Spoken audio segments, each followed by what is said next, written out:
하고 또 다른 과를 개강을 하는데 여러분들이 더 좀 집중력 있는 것 같아요. 조용하고. 그다음에 여러분 통일되면 제일 먼저 하는 것이 건축 경기가 살아납니다. 북한은 황폐되기 때문에 모든 것을 다시 세워야 돼요. 그런 의미에서 여러분이 참 건축과학과를 선택한 것은 특별한 축복인 것 같습니다. 그만큼 앞으로 할 일이 많고 일자리가 많다는 거죠. 자, 정말 그런지 안 그런지 오늘 강의를 통해서 같이 보도록하겠습니다. 여러분 여기가 어딘지 아세요?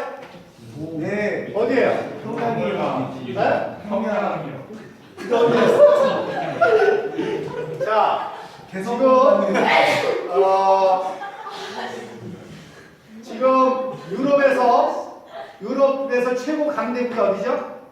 영국이요. 영국은 이미 셀페이지. 그렇죠. 어? 스웨덴? 스웨덴은 스칸디나비아. 독일이요, 독일.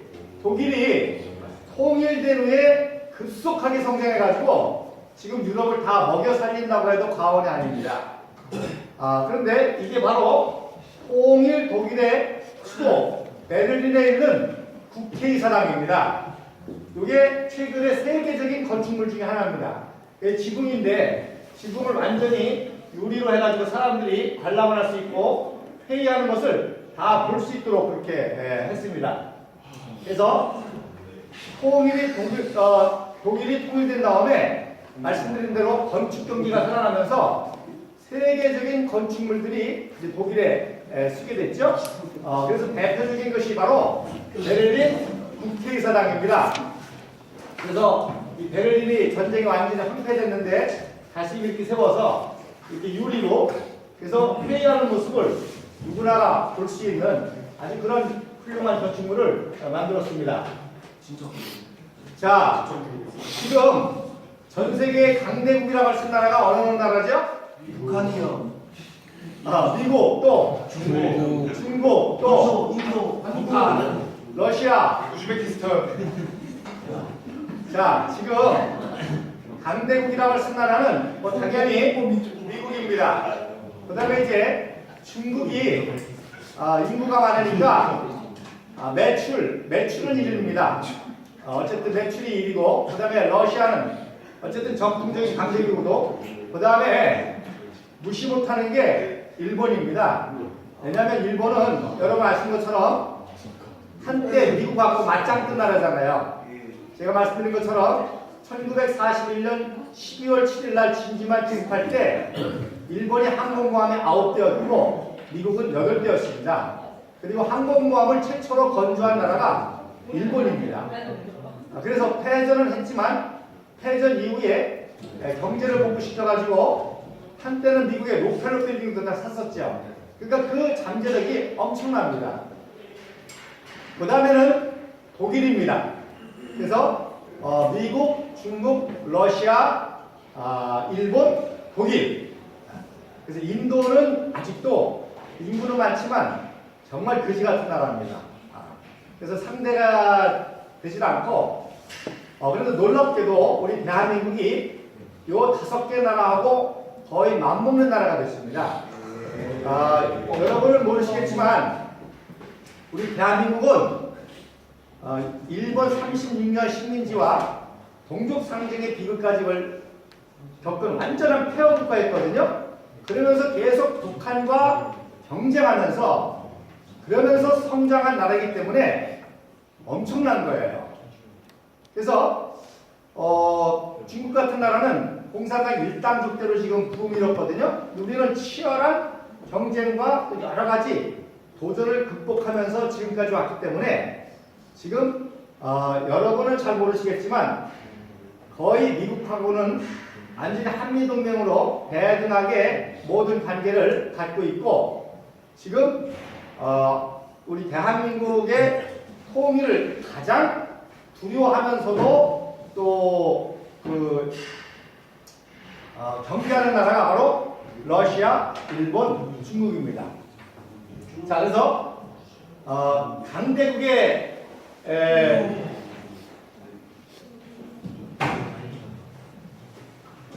강대국의 요소 중에 하나가 제일 중요한 게 이제 안보와 국방이죠. 그 다음에 중요한 것 중에 하나가 바로 건설입니다. 그만큼 건설이 활성화될 때 그 나라가 이제 강대국이 되는 거죠. 그 다음에 이제 금융 경제, 또 과학기술, 학문 발달, 또 문화예술, 스포츠, 사법제도, 법질서 이런 등등의 여러 가지 요소들이 있습니다. 또 지금 의료 수준 같은 경우는 우리나라가 지금 거의 세계 1위입니다. 미국의 모든 대학병원의 외과 과장은 다 한국 사람입니다. 왜냐하면 한국 사람들이 손기술이 좋잖아요. 그 다음에 요즘에는 다 컴퓨터로 수술합니다. 모니터 보고 로봇이 수술합니다. 그 IT 로봇을 또 제일 잘 다루는 나라가 우리나라잖아요. 그러니까 외과 부분에서는 거의 한국이 지금 그렇습니다. 자, 그래서 쉬운 예를 한번 들을게요. 지금 우리나라가 스포츠가 거의 한 세계 8위 내지 7위입니다. 8위 7위예요, 스포츠가. 그런데 보세요. 반쪽만 가지고 이기는 거잖아요. 남북한의 반쪽만 가지고, 그것도 북한에 저렇게 위협과 이런 걸 치열하게 겪으면서 반쪽 가지고도. 그런데 우리가 만약에 평화통일을 이루고 하나가 됐을 때의 그 폭발력과 잠재력이라는 건 엄청난 거예요. 그러니까 지금의 규모만 가지고도 사실 우리나라의 경쟁 상대는 말씀드린 대로 미국, 일본, 중국, 러시아, 독일 정도입니다. 자, 그래서 강대국의 또 마지막 요소 중에 하나가 바로 관광대국입니다. 관광대국. 결국에 이제 강대국이 된다는 것은 전 세계 모든 사람들의 로망이고 그날 한번 가보는 게 소망이잖아요. 그래서 이제 관광대국의 요소가 여러 가지 있는데, 관광대국의 요소 뭐가 있을까요? 문화. 네, 오케이. 컬처 당연하죠. 문화. 또 컬처럴 경치. 네? 경관이 많아야 돼요. 경치, 자연경관. 자연경관. 또 공간이 많아야 돼요. 공간? 다른 말로 볼 게 많아야 되겠지, 그지? 네? 제일 중요한 거는, 안전. 제일 중요한 것 중에 하나는 안전 제일이요. 그렇지, 안전도 그렇죠. 제일 중요한 거는 수준 높은 가치와 뭐 배울 게 있어야 됩니다. 근데 인류 역사상 우리 한민족이 가장 위대한 가치를 가지고 있죠. 뭐예요? 홍익인간이라는 거 아시잖아요. 그래서 모든 사람들에게 복을 끼친다고 하는 이런 홍익인간이라는 가치를 통해서 우리 한국이 전 세계에 많은 도움을 주고 있기 때문에 지금 전 세계 사람들의 로망 중에 하나가 지금 한국입니다. 역사, 또 자연경관. 우리 DMZ 지난번에 제가 소개를 해드렸는데, 이 DMZ가 퓨전하면서 만들어진 거죠. 근데 원래는 DMZ에 북한에서 요구한 거는 2kg입니다. 2kg. 상호 1kg씩 2kg입니다. 왜? 북한은 남침에 실패했기 때문에 또다시 남침하려니까 그 중간 휴전선이 길수록 좋아요? 짧을수록 좋아요? 짧을수록 좋잖아요. 그래 곧바로 또 기습을 하니까. 그래서 2kg를 제한했는데 유엔군 측에서는 우리는 방어하는 입장이니까 길수록 좋아요? 짧을수록 좋아요? 길수록 좋아요. 그래서 제시한 게 3.2kg입니다. 근데 지금은 몇 킬로인 줄 아세요? 4kg예요. 참 신기하죠? 그래서 이게 4kg다 보니까 이 생태계 자연환경이라는 건 엄청납니다. 그런데다가 우리는 또 방어를 해야 되니까 2kg 후방 밑에다가 뭘 또 설치했죠? 민통선을 설치했습니다. 시빌 컨트롤 라인. 민통선이 5kg 내지 10kg입니다. 그러니까 엄청난 거예요. 이 자연환경 보호가. 호랑이 살아요. 호랑이. 호랑이 살아요. 호랑이는 좀 모르겠어요. 근데 이제 호랑이는 주로 이제 산이니까 글쎄요. 자, 그다음에 이제 합리적인 여행 경비도 중요하고 또 접근성도 중요하고 또 이제 음식도 중요한데, 엘빈 토플러가 그런 얘기를 했습니다. 인스턴트 시대, 케찹 시대에서 자연식품 시대가 올 것이고, 그 다음에 마지막에는 발효식품 시대가 올 것이다. 근데 전 세계에서 발효식품을 먹는 나라가 어느 나라죠? 그렇지 우리나라에 김치, 된장, 발효식품 시대. 그래서 낫또는요? 어? 일본 낫또는 낫또도 우리한테 영향을 받은 발효식품이죠. 그래서 우주 식량 중에 하나가 이 발효식품입니다. 그다음에 이제 숙박시설, 또 레저 등등. 그러니까 통일이 됐을 때 북한의 개발과 함께 대한민국은 관광 천국이 되는 겁니다. 그러면 이런 것을 위해서 말씀드린 대로 제일 먼저 활성화되는 게 건축 경기입니다. 엄청난 건물들이 이제 북한에 세워지게 되는 거죠. 여러분들이 그런 미래를 가지고 지금부터 준비하면 정말 좋을 것 같습니다.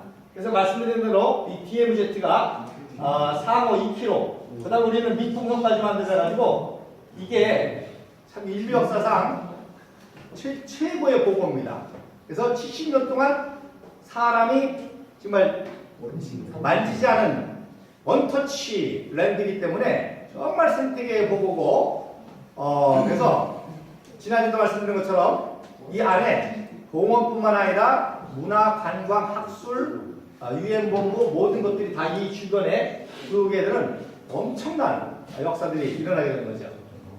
그래서 두께는 2km 주장했는데 유엔본 3km 주장했는데 결국에는 4km가 된 거예요. 그리고 우리는 밑동성까지 하는 바람에 이렇게 된 거죠. 자, 그럼 이제 북한에 대해서 관심이 많을 줄 압니다.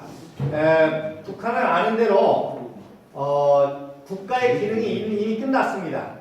그래서 모든 인프라가 다 죽었고 무엇보다도 에너지가 필요하잖아요. 에너지, 전기가 필요한데 에너지가 끝났습니다. 그래서 이번에도 70일 전투하면서 백두산 댐 만든다고 난리를 치는데 여러분 생각해 보세요. 젊은 청년들이 당카라고 그러죠? 흙 이렇게 가지고서는 그 백두산 댐을 짓는다는 거예요. 그게 말이 되는 얘기예요? 요즘에 우리 대한민국은 뭐로 하죠? 포크레인을 합니다. 기계가 합니다. 근데 거기다 흙을 날라가지고 댐을 건설한다고 하는데 그 전력 가지고는 아무것도 못해요. 인프라가 가지고 없기 때문에. 그래서 북한은 평양 외에는 거의 다 기근에 굶주린 그런 나라가 있습니다. 근데 하나 재미난 거는 개성공단을 통해서 우리가 간식으로 초코파이를 줬어요. 초코파이를 줬는데 이 초코파이가 북한에 엄청난 변화를 일으켰습니다. 특별히 어떤 변화를 일으켰는 거 아니? 야, 남한이 진짜 잘 사는구나. 남한이 진짜 잘 산다는 거를 이 초코파이를 통해서 깨닫고 자기네들이 상대적으로 굉장히 어렵다는 것을 깨닫게 된 게 초코파이입니다. 그런데 이 초코파이에 4가지 요소가 있어요. 이 4가지 요소 중에 북한 사람들이 초코파이 때문에 가장 변화를 느낀 요소가 뭘까요? 첫째 맛, 두 번째 영양가, 세 번째 정밀한 글씨, 네 번째 포장지. 뭘 것 같아요? 포장지 정글씨. 포장지라는 사람. 왜? 포장 비닐로 돼 있어. 포장 비닐로 되어 있으니까 좋아 보인다. 좋아 보이니까 포장지야. 아주 좋은 아이디어입니다. 물론 맛도 있어요. 또 영양가도 있어요. 또 이 정이라는 것이 북한 사람들한테는 사랑이라는 단어가 없습니다. 사랑이라는 단어가. 그런데 이 정이라는 것이 근데 놀라운 것은 북한 사람들이 감동한 건 포장지입니다. 왜? 포장지는 먹고 뭐 하는 거예요? 버리는 거잖아요. 근데 먹고 버리는 포장지 하나도 자기네들을 보기에는 엄청난 재질이거든요. 그러니까 먹고 버리는 포장지 하나도 이렇게 잘 만들고요. 이 포장지를 뒤로 접으면 은박지가 되잖아요. 그 은박지로 활용할 수 있는 것들이 북한에서 엄청나게 많습니다. 특별히 북한이 제일 무서워하는 게 정보 통제인데 정보가 들어오는 걸 막지 않습니까? 그래서 여러 가지 정보들 들어오는 거 막는 것 중에 하나가 또 레이더 같은 것들을 막는데 이 은박지를 모아다가 전파방해라는 거예요. 은박지를 모아다가 그래서 이 초코파이 그 봉지 하나가 이렇게 북한에 영향을 미칠 정도고 제가 22년 외국에 살다가 한국에 와서 제일 적응하기 힘든 게 쓰레기 버리는 겁니다. 한국은 쓰레기 종량제, 쓰레기 분리수거 또 아무데나 못 버리고 또 어떤 거 가전제품 같은 건 돈 내고 버려야 되고 그래요. 그래서 참 쓰레기 처리가 좀 그런데 북한에는요 쓰레기라는 말 자체가 없습니다. 버릴 게 없으니까 다 어떻게 해서든지 활용을 해야만 되니까. 그래서 아까 어떤 친구가 뭐 재밌게 장난으로 얘기한 거겠지만 강대국이 어디냐 그랬더니 북한 그러는데 그런 정도입니다. 그래서 그들이 이제 체제를 유지하기 위해서 위협하는 게 핵이죠. 핵하랍니다. 근데 이 핵도 전혀 위협이 되지 않습니다. 자, 핵 무기가 성공하려면 5가지 단계를 거쳐야 돼요. 첫째, 미사일 성공을 거둬야 됩니다. 대륙간 미사일 발사가 성공을 해야 됩니다. 그 다음에 핵 실험에 성공을 해야 되는데 핵 실험에 성공한 다음에는 무기화할 수 있는 소형화의 실험 성공을 해야 돼요. 그러면 그 다음에 성공한 미사일과 성공한 소형과 결합해서 실험을 해서 또 성공을 거둬야 돼요. 근데 북한은 그 모든 것을 아직도 성공하지 못했습니다. 그리고 미사일을 쏘는 것만 여러분들 이렇게 많이 보죠. 사실 쏴서 대기권에 올라가는 기술보다 다시 대기권에 진입해서 대기권을 통과해서 목표에 들어가는 그게 더 중요한 기술인 거예요. 근데 그 기술은 아직 시도도 못했어요. 그러니까 쏘아 올리기만 했지 올라가면 뭐예요? 다시 대기권 뚫고 내려와서 상한 목표를 맞춰야 될 거 아니에요. 근데 이 대기권을 뚫는 자체 시험도 아직 못할 정도입니다. 그러면 미국이나 우리 한국 사람들이 바보입니까? 알죠? 다 알면서도 북한의 핵 위협에 대해서 가만 내버려두는 이유가 뭐냐? 북한을 접수할 수 있는 이유가 되잖아요. Understand? 예. 그래서 우리가 북한이 저 핵 때문에 위험하다. 그러니까 저걸 안전하게 관리하고 저걸 가지고 장난치는 김정은을 제거해야 된다고 하는 명분이 되잖아요. 그래서 다 알면서도 내버려두는 겁니다. 자, 여러분도 대학 공부를 하고 있지만 북한에도 최고의 대학생들이 있습니다. 그렇죠. 이게 김일성 종합대학에서 강의 듣는데 여러분보다 얘네들 좀 현재는 나가 보이네요. 여기 누워서 자는 애들 없죠? 네, 누워서 자면은 정치범송에 들어가겠죠. 그런데 지금 북한의 엘리트 대학생들이, 그러니까 여러분의 경쟁 상대는 연세대 학생이 아닙니다. 여러분의 경쟁 상대는 김일성 종합대학 건축과 공학과 학생들이에요. 그리고 일본의 게이오 대학의 학생이고 독일의 베를린 대학의 학생이 여러분의 경쟁 상대가 됩니다. 그런데 지금 북한의 엘리트 대학생들이 제일 보고 싶고 갖고 싶어하는 책이 있어요. 뭘 것 같아요?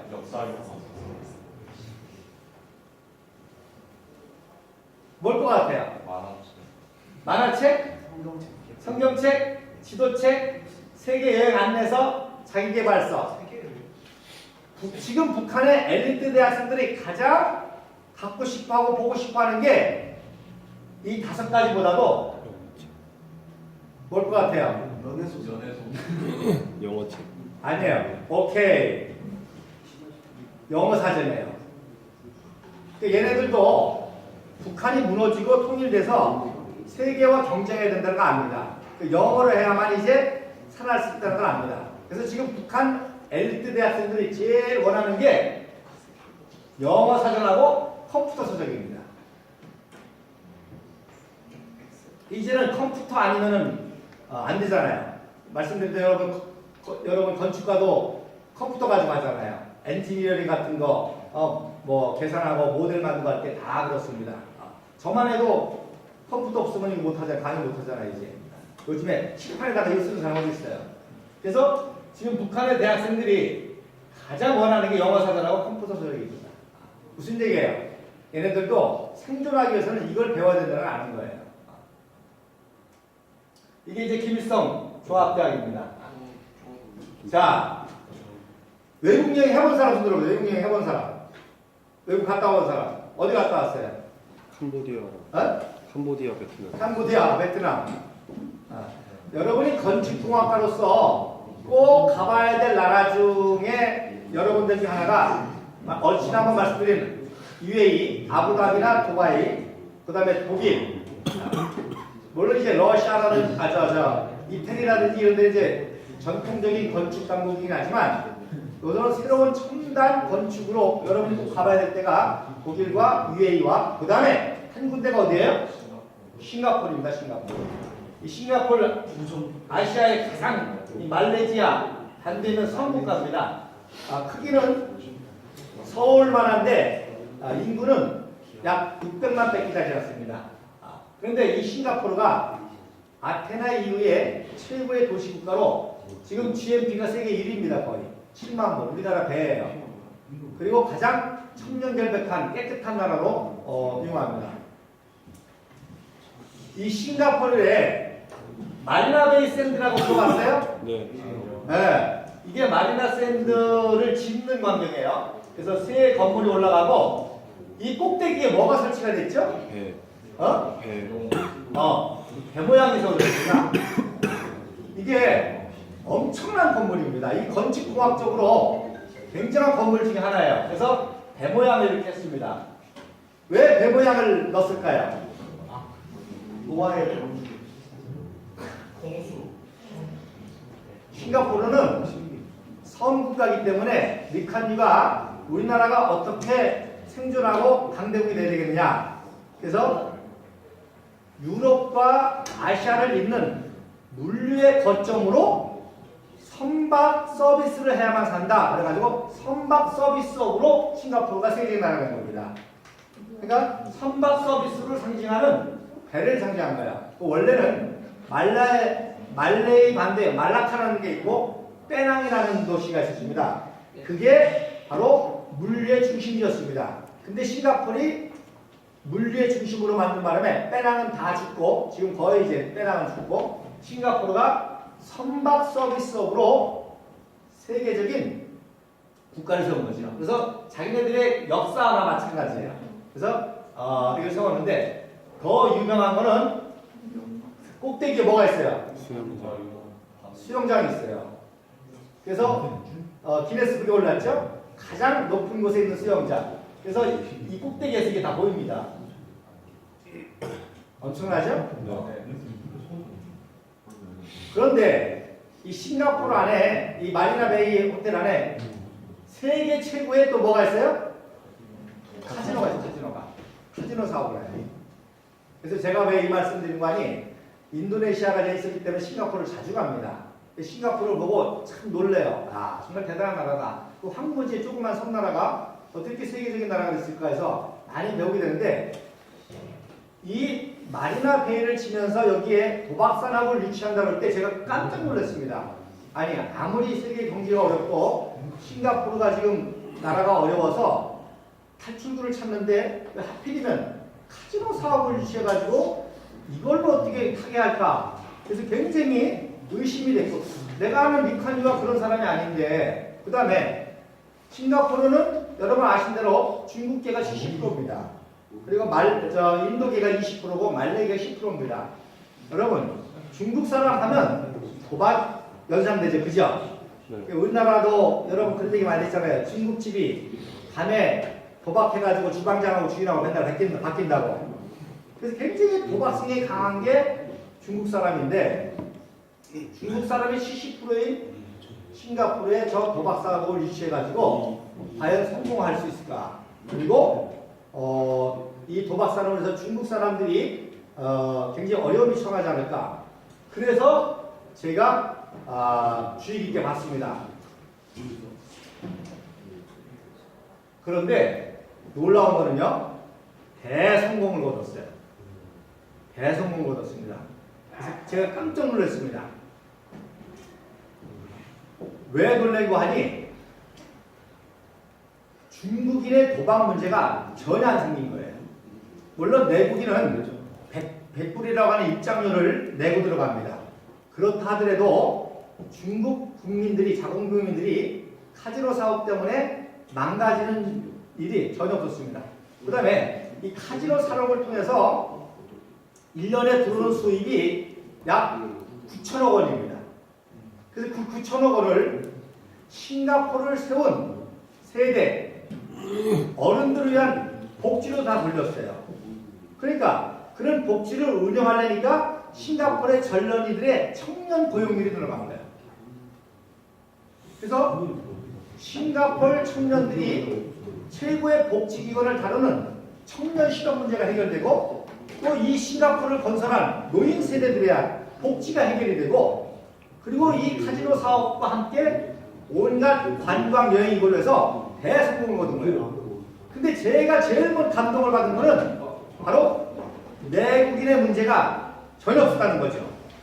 그래서 그래서 제가 리칸유가 쓴 책 2권을 독판했습니다. 그랬더니 완전히 싱가포르 중국인이 아니에요. 리칸유가 싱가포르인으로 새로운 민족을 개조한 거나 마찬가지예요. 근데 여러분, 우리나라 김대중 노무현 정부 때 어떻게 됐죠? 경성 카지노 사업하고 바다 이야기 만들고 해서 우리 청년들이 많이 망가졌잖아요. 많은 사람 도박으로 많이 망가졌습니다. 일확천금을 누리는 그런 문화로 난 바다 얘기는 보지도 못하지만 여기 뉴스로 들었지만 이 도박 산업으로 해서 한국이 엄청나게 망가졌습니다. 그걸로 인한 정치 자금, 또 기업의 도산, 가정이 파괴되고 청년들도 마찬가지고 또 중요한 거는 그 도박보다도 더 중요한 건 도박 문화가 국민성과 청년들을 망가뜨린다는 거예요. 노력하지 않고 한순간에 일확천금을 노리는 로또주의 문화가 우리 대한민국의 큰 위험 요소가 됐습니다. 그래서 리칸유 수상이 1992년도에 컴퓨터를 70세가 넘었는데 이 할아버지가 컴퓨터 자판을 배우고 컴퓨터를 배워서 책을 씁니다. 이게 그 당시 모니터니까 뭐 여러분 알만하죠? 그래서 왜 책을 썼느냐면 이분이 풍요 속에서 태어난 싱가포르 젊은이들이 역사를 너무 모른다는 거예요. 풍요 속에서 태어나서 풍요 속에서 자라기 때문에 얼마나 처절하게 고난과 위험을 겪고 이 위대한 싱가포르를 건설했는지 이 역사를 모르는 청년 세대는 미래가 없다는 거예요. 세계 경쟁에 나가서 다른 나라 청년들과 경쟁해서 이길 수가 없다는 거예요. 그래서 70세에 컴퓨터를 배워가지고 바로 말씀드린 대로 이 책을 2권을 씁니다.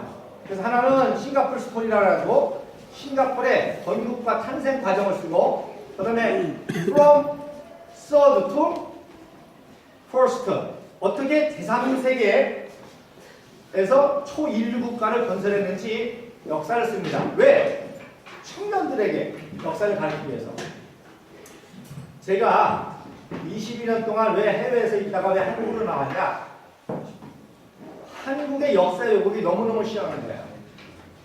역사에 대한 무지, 역사를 모르면 가르쳐주면 돼요. 그죠? 모르는 사람은 가르쳐주면 돼요. 그런데 왜곡된 거는요, 이거 심각한 거예요. 왜곡이라는 무슨 뜻입니까? 의도적으로, 조직적으로, 조작적으로 만들어내는 것이 왜곡입니다. 그렇기 때문에 세뇌적인 성격이 강해요. 그래서 한번 왜곡돼 버리면 진실을 얘기해도 거부를 합니다.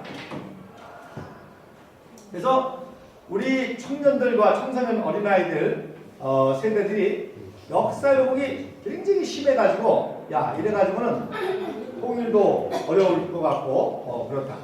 또 제가 이거를 이제 또 하게 된 거는 탈북 대학생들, 탈북자 중에서도 한국의 연세대라든지 고려대에 들어가는 탈북 대학생들에게 노래를 가르치려고 준비했습니다. 왜?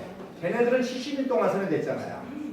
70년 동안 어버이 수령 동지를 배운 공산주의 구구상화에 70년 동안 세뇌받은 북한의 대학생들의 그 세뇌를 벗기고 그들이 통일 과정의 중간 역할을 하려면 진실을 알아야 되거든요.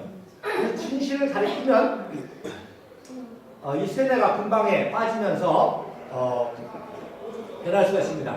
그래서 탈북 대학생들에게 이런 강의를 했었는데 탈북 대학생들은 오히려 금방 이해를 해요. 왜? 자기네들은 70년 거짓된 체제에서 살아왔기 때문에 진실을 얘기할 때 우리가 이렇게 속았구나. 금방 오히려 알고 하게 됩니다. 그런데 오히려 한국 안에서 세뇌받은 청년들은 자기들이 굉장히 똑똑한 줄 알거든요. 중학교, 고등학교 나오고 대학까지 들어가서 그때 배운 지식이 진짜인 줄 알고 딱 세뇌돼 버리면 진실을 얘기해도 거부해 버리는 겁니다. 자,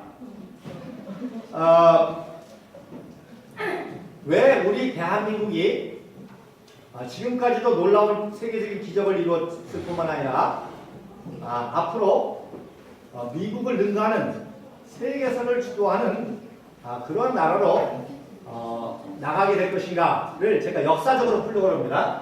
자, 여러분 아는 것처럼 대영 제국이 한때 해가 지지 않는 나라라는 별명이 있었죠? 그래서 그걸 골든에이지라고 합니다. 전 세계를 다 거의 다니고 전 세계를 식민지로 가셨던 그런 결정적인 계기가 뭔고 하니 1776년 제임스 와트가 뭘 발명했죠?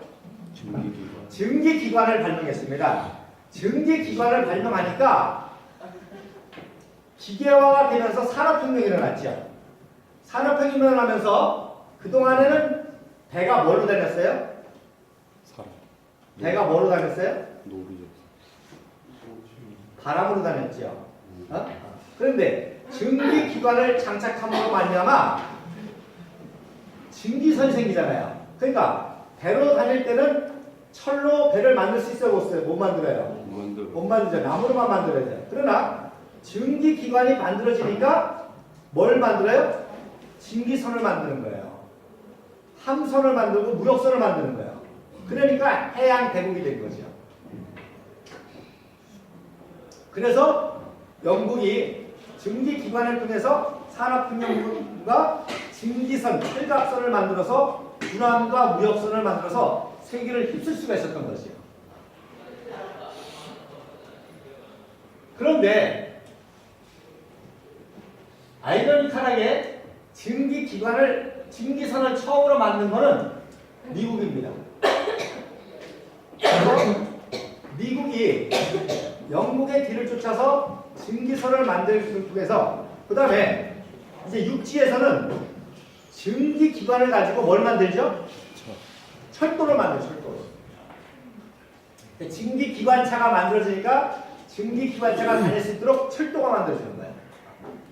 자, 영국에도 증기기관차가 있었겠죠. 근데 영국의 섬이니까 철도가